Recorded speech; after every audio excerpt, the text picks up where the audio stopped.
Howie, again, you're in D.C., that's where your focus has been, but if you could communicate and just share even one-on-one with every follower of Christ, whether they're in little villages around the nation or larger cities or whatever, and you had a minute or two just to talk to them, what would you want to tell them?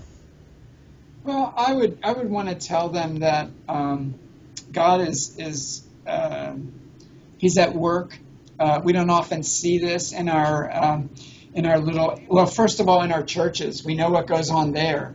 And one of the purposes of One Heart DC is to make more visible just what God is doing in all these churches and display Christ more brilliantly in general to ourselves and also the culture at large. So I think the key thing is that He's at work.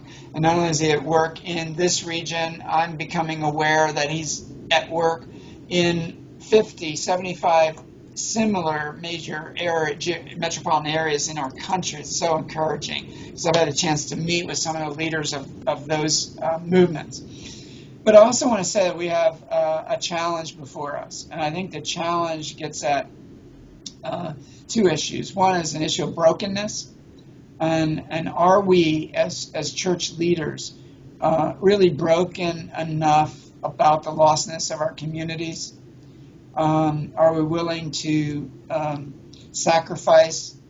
We know in every great cause, whether it be a Jesus movement or other movements, there's the issue of having a safe community that empowers the ability to go pursue an unsafe cause.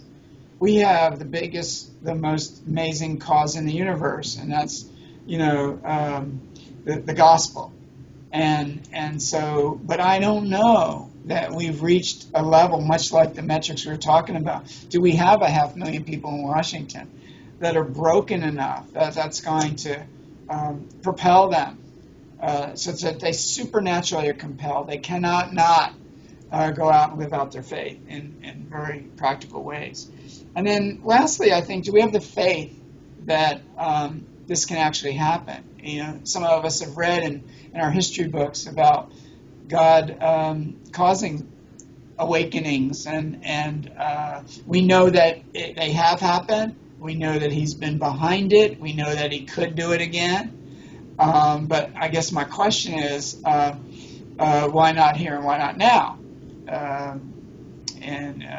So that's the thing. Do we really believe that praying for that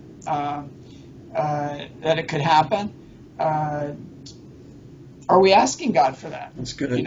And we just need to be. And I, I'm praying that it is within His will to do it in our generation. Amen. Amen. So those are the two things. I think it's an encouragement that He is working. Yes. A work that we need to do in our own hearts in terms of our brokenness, and then